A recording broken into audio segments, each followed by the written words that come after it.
दुल्हन ने शादी से के बाद यह मना। शादी के बाद विदाई का समय था। नेहा अपनी माँ से मिलने के बाद अपने पिता से लिपट कर रो रही थी और वहाँ मौजूद सभी लोगों के भी आंखों में आंसू थे। उस समय नेहा ने घूंघट निकाला हुआ था और अब उसका विदा होकर ससुराल जाने का समय हो गया था। तो जैसे ही नेहा रोती हुई कार में बैठने लगी, तभी उसकी छोटी बहन रोती हुई उससे दोबारा लिपट कर रोने लगी। तभी गाड़ी के पास खड़े नेहा के पति अविनाश उससे दोस्त दिनेश कहता है, अरे यार अविनाश, यहाँ से घर पहुँचते ही सबसे पहले होटल अमृतबाग पहुँचकर एक बढ़िया सा खाना खाएंगे, क्योंकि यहाँ तेरे ससुराल में तो एकदम घटिया खाना था। ऐसा खाना तो हमारे यहाँ कुत्तों को भी नहीं खिलाते।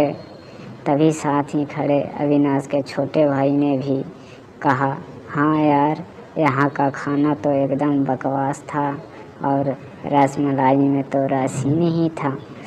ये कहते हुए वो तीनों ही जोर जोर से हंस रहे थे।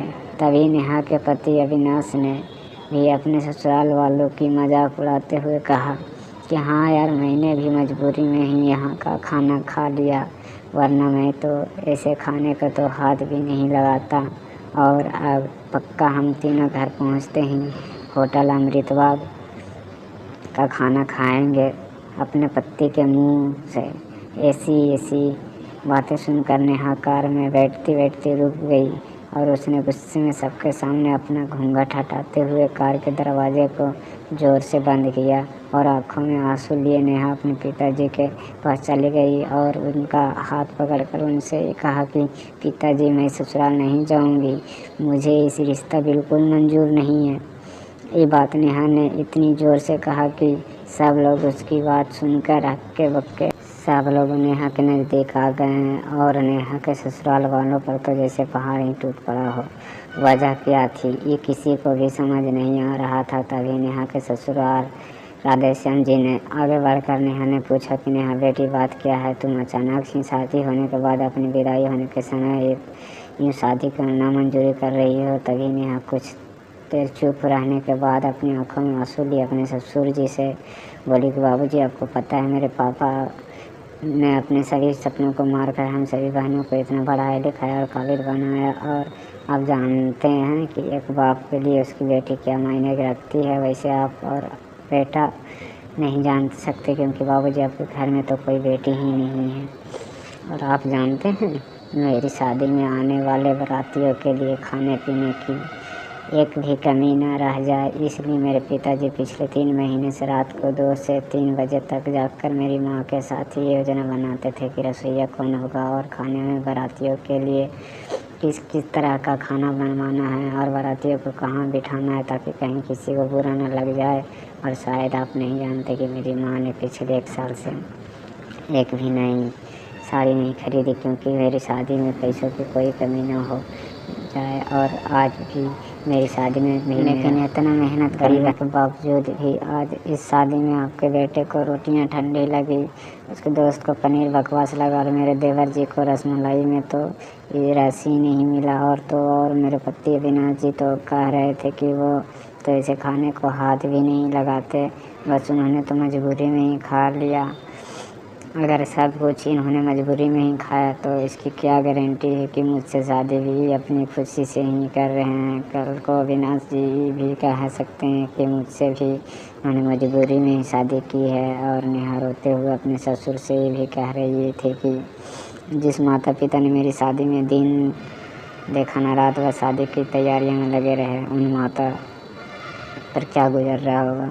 तभी नेहा के ससुर ने कहा कि बेटी, इतनी छोटी सी बात पर तुम इतना नाराज़ हो गई। तो नेहा ने अपने ससुर की बात को काटते हुए कहा कि बाबूजी, ये छोटी सी बात नहीं है। अगर शादी के बाद मैं भी आपकी इज्जत ना करूं तो कब को कैसे लगेगा। ये सुनते ही नेहा के ससुर ने शर्म के मारे अपनी आँखें नीची कर ली। तभी नेहा ने कहा, लेकिन बाबूजी आप चिंता न करिए, हमारे अंदर हमारे अच्छे माता पिता के संस्कार हैं। किसी की बेइज्जती करना, ये सब हमारे माता पिता ने हमें कभी सिखाया ही नहीं है। कि सुनते ही नेहा के पिताजी दया शंकर जी ने आंखों में आंसू लिए अपनी बेटी को गले से लगा लिया और उससे कहा कि बेटी, मुझे गर्व है कि तू मेरी बेटी है और अब तू शांत हो जा बेटी, तुझे मेरी तू इन्हें माफ़ कर दे और खुशी खुशी अपने ससुर चली जा।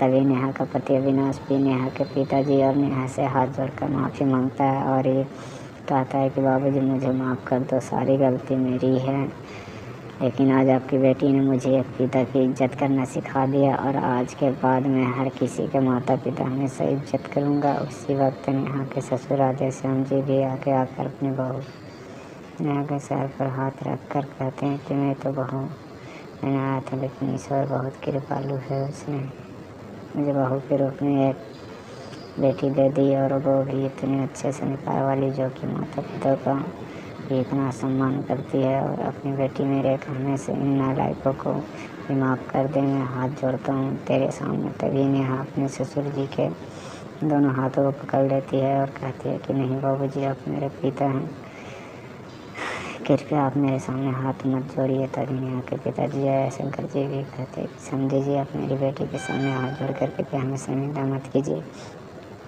मेरी तो आपसे बस इतनी ही प्रार्थना है।